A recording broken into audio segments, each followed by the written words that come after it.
Ramadan di indonesiadermawan.id. Karena di dalam Al-Quran ada disebutkan falyanjuril insan ila ta'amihi, maka manusia harus memperhatikan makanannya. Itu salah satunya itu.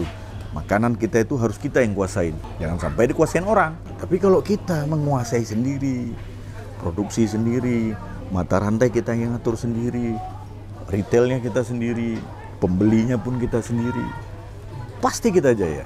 Yang menjadi masalah, kita selalu berdebat.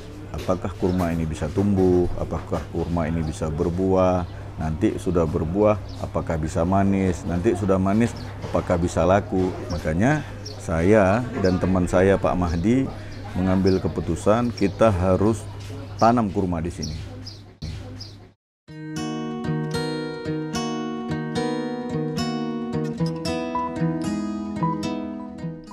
Berdirinya kebun di Aceh Besar ini berawal dari kekaguman Sukri dengan kawannya terhadap kurma. Keyakinan itu berbuah manis. Lahan kurma mereka kini menjadi tempat wisata. Hebatnya lagi, ia mewakafkan sebagian lahannya untuk kegiatan kemanusiaan. Di lahan seluas 500 hektar di Gampong Merandeh, Kecamatan Masjid Raya, Kabupaten Aceh Besar, kebun kurma dan restoran milik Sukri Safei berdiri. Kebun kurma berbate namanya. Pemandangan lembah berbate yang hijau menjadikan lokasi tersebut sebagai destinasi wisata masyarakat sekitar.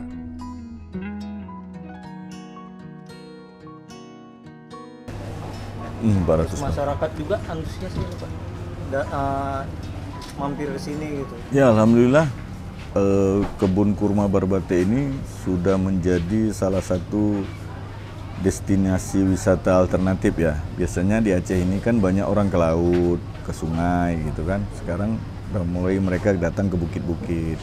Seperti di sinilah, bukit yang tertata, bukit yang dikelola secara natural, dan banyak hajanah hasanah Islam di sini yang kita ajarkan. Contoh, ada olahraga memanah, ada olahraga berkuda, dan bisa melihat pohon kurma, ada pohon zaitun, ada pohon tin, ada anggur gitu.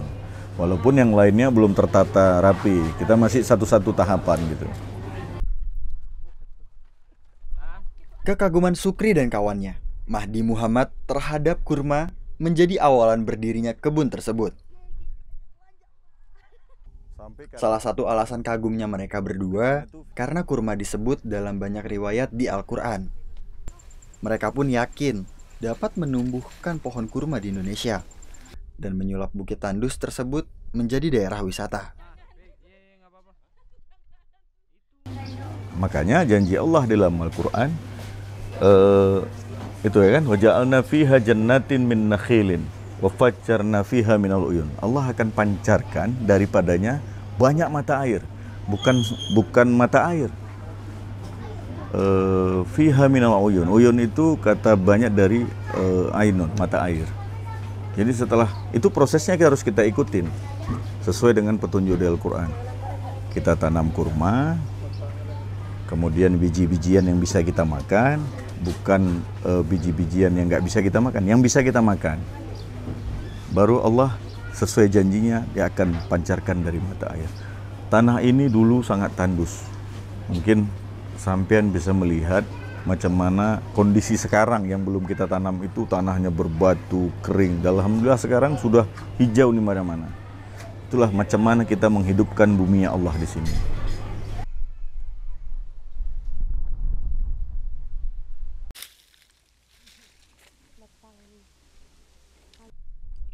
Menjadi petani berhasil juga menjadi cita-cita besar Sukri. Tujuannya tak sekedar keuntungan dan memperkaya diri sendiri. Ia ingin mengedukasi sesama petani agar mampu berhasil, paling tidak menguasai pangannya sendiri. Kita mencoba bertani yang pintar. Karena saya yakin petani itu harus menjadi pemenang. Karena yang saya pahamin, petani itu kan falahun artinya pemenang. Itu hakikat petani. Al-fallahu sayyidul bilad wa sayyidu wa maliku hakiki, kan ada pepatah-pepatah Arab mengatakan begitu. Cuman kalau kita petani dan miskin, berarti ada yang salah di situ. Itu yang saya pribadi pahami. Jadi kalau menurut saya petani itu harus kaya. Belum kaya juga berarti ada masalah di situ. Ada yang capaian-capaian, mungkin ada beberapa tahapan-tahapan yang kita laluin itu belum ketemu. Karena di dalam Al-Quran ada disebutkan falyanjuril insan ila ta'amihi, maka manusia harus memperhatikan makanannya itu. Salah satunya itu, makanan kita itu harus kita yang kuasain, jangan sampai dikuasain orang. Tapi kalau kita menguasai sendiri, produksi sendiri, mata rantai kita yang atur sendiri, retailnya kita sendiri, pembelinya pun kita sendiri, pasti kita jaya. Selain sebagai aset bisnis, kebun kurma Berbate tengah dalam misi mendukung aksi kemanusiaan. Hal ini diwujudkan Sukri dan Mahdi dengan mewakafkan sebagian luas kebun tersebut melalui Global Wakaf ACT. Ini lahan wakaf yang kita wakafkan ke ACT untuk dikelola sebaik mungkin supaya bisa bermanfaat untuk umat manusia, terutama umat Islam. Dan lahan wakaf ini lebih kurang 6 hektar ya. Urusan kemanusiaan saya senang aja gitu. Ya, saya pikir, saya lihat-lihat, menurut saya itu yang terbaik. Jadi lahan yang terbaik itulah yang saya dan Pak Mahdi wakafkan supaya hasilnya baik dan mudah ketika itu dikelola. Dan artinya seperti ini, wakaf, pengertian wakaf itu menurut saya ketika apa yang dihasilkannya itulah pahala yang mengalir. Kalau wakaf itu yang kita wakafkan itu yang nggak produktif, kapan dia bisa mengalir? Kalau dia produktif dan mudah dikelola, semakin cepat orang mengelolanya, semakin mudah dikelola, semakin cepat dia mengalir pahalanya. Kita kan udah ngomong lumayan panjang nih Pak ya tadi. Nah kalau kedepannya sendiri nanti kebun kurma ini harapan Bapak Sukri kayak gimana sih? Harapan saya hanya satu, bisa memberikan yang terbaik kepada masyarakat. Ya, jadi manusia terbaik itu yang banyak bermanfaat bagi orang. Saya kepingin jadi salah satu yang terbaik. Berbisnis sama Allah, banyak kita kasih, pasti dia lebih banyak ngasihnya. Kalau ngasih cuma 100.000, ngarapnya 100 miliar. Kenapa Bill Gates bisa begitu? Dia bagikan setengah daripada hartanya. Tetap dia orang nomor 1 kaya. Masa kita Muslim nggak bisa? Bisa. Kayak dari kecil mulai.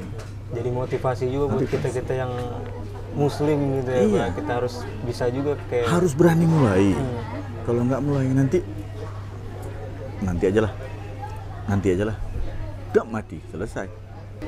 Ya, pesan saya kepada teman-teman sesama Muslim, terutama pengusaha, jangan pernah takut berbisnis dengan Allah.